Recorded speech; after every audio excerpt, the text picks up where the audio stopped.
Pinaghahanda na ng Armed Forces of the Philippines ang Northern Luzon Command sakaling salakayin ng China ang Taiwan. Ayon kay AFP Chief of Staff General Romeo Brawner Jr., maaring maapektuhan ang Pilipinas dahil sa presensya ng libu-libong OFW sa Taiwan.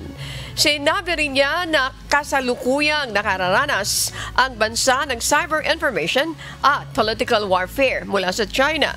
Nananawagan si Brawner sa mga sundalo at mamamayan na maging mapagmatyag dahil sa umano'y pagpasok ng China sa iba't ibang institusyon sa bansa.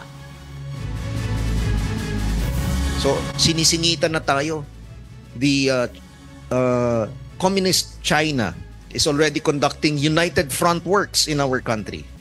No? So, dapat aware tayo. Tayo mga sundalo, aware tayo.